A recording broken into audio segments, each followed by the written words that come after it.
it is my pleasure to introduce our next speaker, NAMA's President and CEO, Carla Balakgie. And many of you met Carla for the first time last year in this building here at the OneShow. For me, Carla's first year in her new role overlapped with mine as term as chairman. I'd like to think we made a great team.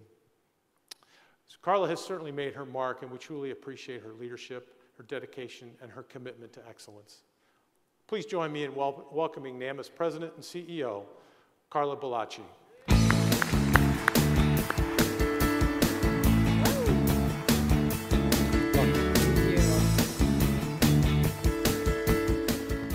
Mark, thank you so much for that wonderful introduction.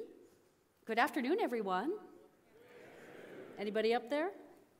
Welcome to Las Vegas. Thank you, Mark, again for your personal reflections on your year as chair, and I know we all thank him for his leadership. So, it's great to be back at the OneShow. I met you a year ago.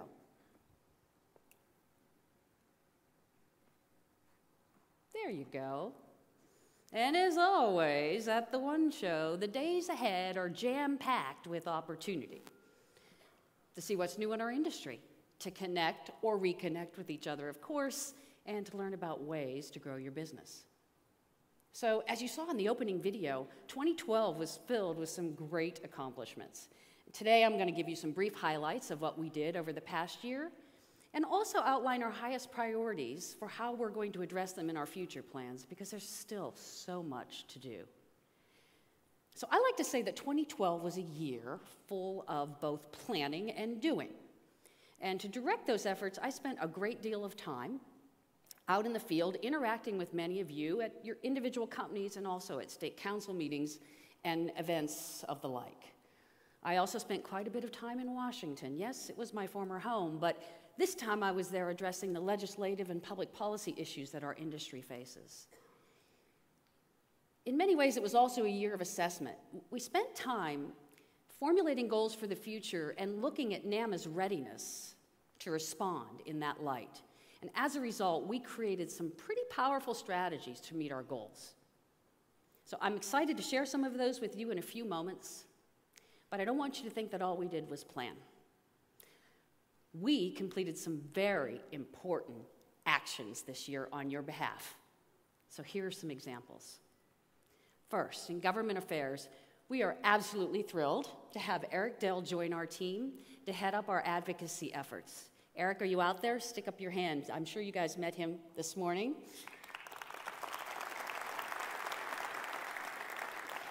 So I want to tell you, we conducted a very thorough search to find just the right person to fill this critical role. It took us a while, but he's already proven it was worth the wait. He has a great, strong background on Capitol Hill as former chief of staff for Representative Joe Wilson. His experience, his relationships, and his influence will really enhance NAMA's ability to advance our legislative and regulatory agendas. So also on the government affairs front, we hosted a very successful public policy conference in Washington last October in conjunction with the board meeting. Our board met with leaders of Congress, the White House, regulatory agencies, really all branches of government. And our discussions focused on some really critical issues: taxes, nutrition, calorie disclosure, healthcare reform, interchange fees, ADA compliance, well, and the list goes on. The meetings were an important step in reaffirming NAMA's presence in Washington, and most importantly, in representing your interests. We also engaged our partners from other trade associations during our time in DC. The point is, together we're building the right long-term relationships to ensure our voice is heard on all those very big and important issues across the board. During 2012, we also made progress at the state and local levels, where we know so much happens, or at least begins. We worked on model food code language and safety rules for micromarkets. We fought proposed restrictions on sugar-sweetened beverages in Washington, in Los Angeles, and most notably Mayor Bloomberg in New York City. We also developed strategies to address vending restrictions in Tennessee, in Washington State, as well as Chicago's Healthy Vending Initiative. That's what we did in advocacy. Our second strategic priority in 2012 was our public relations initiative, the Industry Growth Strategy. We continued to build on this very successful campaign by delivering 2 high-impact gratitude events, one at UNLV right before the OneShow last year, as well as our first coffee-focused gratitude event, which was right before the CTW program in New Orleans in November. We also got some incredible year-round media coverage that was promoting our key messages of value, convenience, innovation, and consumer choice. We secured 450 million media impressions last year alone. So for those of you who don't live in the media impressions kind of world, that's equivalent of about a $20 million advertising campaign in USA Today. So it's pretty good ROI on the spend. And as a part of that effort, we were also able to showcase operators in their local and regional markets as well. Third, we made some tremendous strides in the area of coffee, tea, and water. In September, we rolled out the first ever National Coffee Service Month campaign, encouraging operators to celebrate coffee with their customers and, of course, drive sales through a variety of special promotions. As a part of the launch, we created Joe on the Job, that brand, and we developed a marketing kit for tool members to use year-round as well. I call it the Hallmark calendar of CTW. Attendance at the CTW show broke all previous records. To me, that's just indicative of how that whole area is growing. And there we unveiled some new groundbreaking research that confirmed some extraordinary growth opportunities in that sector. And of course, in addition, as Mark mentioned earlier, many of our NAMRA members participated in the Coffee Origin Tour in Costa Rica with Jim and Luzma in February. I really couldn't agree more. It was an exceptional and important experience for our members to better understand the entire life cycle of coffee from farm to cup and how it can add value and growth to their and to your businesses. The fourth strategic priority in 2012 was the OneShow, where I met you all. Last year's event was the largest and most successful to date, with 7% more attendees than 2000. And I can tell you it was standing room only at many of the education sessions. And of course, the expo floor is always the beehive of activity. The OneShow continues to be the ultimate celebration of business-to-business networking and innovation in our industry. And it plays a critical role in NAMA's growth as well as yours. So with that in mind, I want to say thank you for being here again at the OneShow and making this one a record-breaking event. Of course, no discussion of 2012 would be complete without reporting on our highly successful capital campaign, Positioning for Growth. Launched last year at the show, the campaign has successfully harnessed the collective resources of our members and our other stakeholders to invest in our future. To date, it has raised nearly $5 million in pledges. Let's take a moment to applaud our campaign chairs who led us to that success, Jim Terry, Howard Chapman, and Mark Whitener for their remarkable work. Thank you, gentlemen.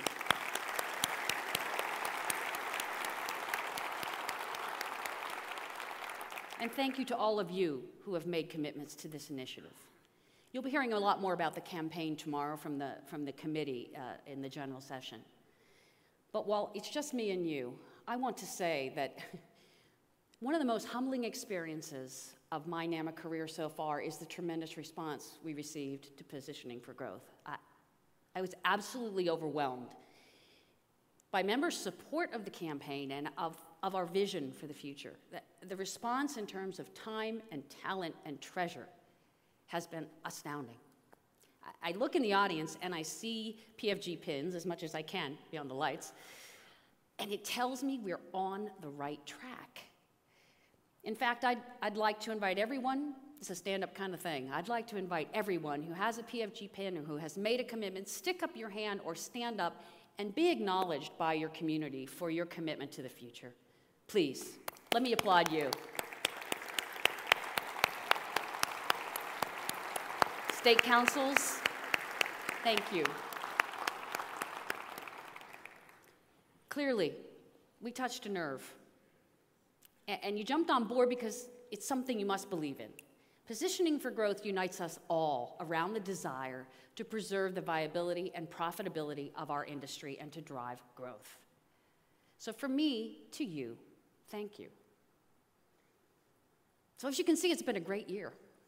It has. And of course, now it's up to us to deliver, to execute. And the burden is profound. I feel it. I know we all feel it. Which is why we focus so much in recent months on strategy development and plans. To quote the infamous Yogi Berra, you got to be very careful if you don't know where you're going because you might not get there. Right? So plan we did. We wanted to know where we were going. So let me start by sharing some themes that run across all of the things that we plan to do. We need research to tell our story to government and consumers. Armed with that information, we will provide thought leadership on business and technology trends. This will include engaging the next generation in our work to develop leaders of the vending and refreshment services industry for the next 20 years. We'll build out our web-based portfolio of information and tools, and we'll continue to expand all of our external relations activities, whether it's government or consumers or whoever, to drive growth and awareness of our industry's value. So those themes weave their way through our implementation plan, which is organized around the things you've heard me talk about before, our main mission planks. So I want to give you some real-time examples of what we're going to do. Our loftily stated goal in advocacy is to be the universally recognized and influential advocate of the vending and refreshment services industry. That's quite a platitude. Well, we're going to do this by owning the issues top to bottom and driving favorable outcomes at all levels, federal, state, and local. One of the biggest battles we face is nutrition and wellness. It's not just this channel. We all feel the scrutiny from government and the news media and from consumers for different. NAMA has a track record of defending your interest in this regard with the Balance for Life and FitPick program, which was the result of the last capital campaign. This year, we plan to refresh those programs in the context of the new FDA rules, built to last, and build on the momentum of the IGS campaign in our mainstream media to get out our message. We continue to advocate for consumers' ability to make informed choices about what they eat and drink, and to exercise personal responsibility in those choices. We're only one organization, and we deal with some big issues, as you heard me mention earlier. So it's important that we lead where we can lead. To strengthen our effectiveness and we're going to build stronger partnerships with other trade groups who have the same issues, because together we are going to present a much louder and more unified voice. There's a snapshot of advocacy. In education, our goal is to make NAMA a premier knowledge source for you. We want to tap your expertise. We want to promote best practices so you can learn from each other. And we want to drive thought leadership about what's ahead. And with your help, identify what we're not doing, what gaps exist. So for example, just yesterday, we presented some terrific new content on micro-market operating trends. These outlets are a revolutionary development in our industry, and benchmarks are hard to come by, and they're still evolving. This session included the results of a first-ever micro-market operational census, and it was delivered to a sold-out crowd of over 270 participants. This morning, we had a super session on micro-markets that cited a recent white paper from Cisco Systems that suggests there's a future of digital malls combining vending machines, micro-markets, and virtual stores that will create an interactive low-labor destination. Projections are these self-serve markets could become a $7 billion retail channel. The point is, this is a perfect example of the specialized just-in-time education on business opportunities that NAMA will provide you through events like this, as well as online. So stay tuned. Third, there's only 4. Information. Our goal is to ensure that we are your essential source of information, else why we exist, particularly in the area of research. I'm going to go back to coffee, tea, and water for another great example. There's so much untapped potential. In fact, our research that we unveiled in November shows rich revenue opportunities just by innovating and customizing what you're already selling. Here's a snapshot. We can and should deliver a coffee house experience in workplaces. We can and absolutely should take advantage of increased water consumption, which is high all throughout the day. And we can and should maximize the emotional appeal, yes, I said emotional appeal, of tea and the tea experience for consumers. As I said, they are low-cost growth opportunities that exist right now. So if you haven't done so already, check out the research. It's available in our booth, and also sign up for any of the sessions that we're offering this week. Fourth, and finally, is networking. We're working to remain a dynamic, growth-oriented, and essential business forum for you. In this regard, of course, our signature events are OneShow and the CTW. But you told us networking contributes to your success anytime you can participate in a venue where you're making connections. So in the coming year, we plan to launch a forum for industry executives and to experiment with the help of our next-gen leaders with virtual ways to connect the community as well. So in a nutshell, you've just had a peek under the hood and inside our strategic and operational plans for the future. This is our strategy to help you succeed. As I said before, we clearly have our work cut out for us. And you may be wondering, how are we going to do all of this? How are we going to get it done? How are we going to help you stay on top of a changing industry? Take advantage of new technologies, new revenue streams, new ways to think, new ways to imagine your future. Well, thanks to you, the PFG campaign certainly gives us the means. The rest of the answer is together. Together, we can get ahead of the issues and give consumers what they want before the government forces our hand. We can address health and wellness in a positive, proactive way that allows you to do the right thing and continue to profit.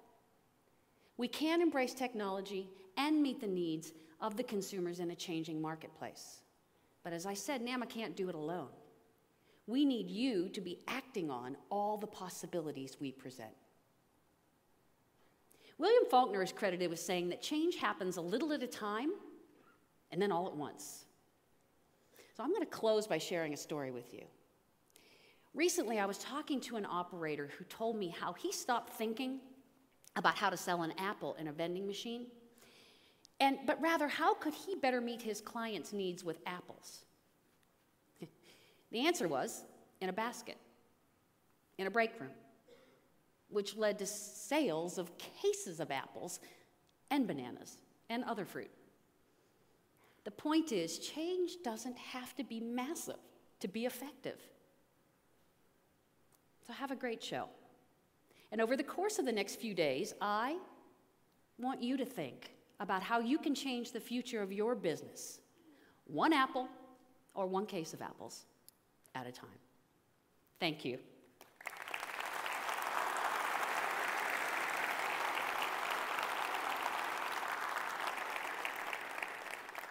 So now, I'd like to turn our attention to today's keynote speaker, or from the short to the tall of it, as you will soon see. As chairman and CEO of Magic Johnson Enterprises, Irwin Magic Johnson has built an expansive business empire, which includes ownership of the LA Dodgers, a real estate fund, private equity, and more. Yet some of his most important work is done through his foundation that provides scholarships and support to children and families. Magic's focus is to bring jobs and businesses to underserved communities. You may also have heard that he once played a little bit of basketball. Please help me in giving a warm NAMA welcome to Magic Johnson.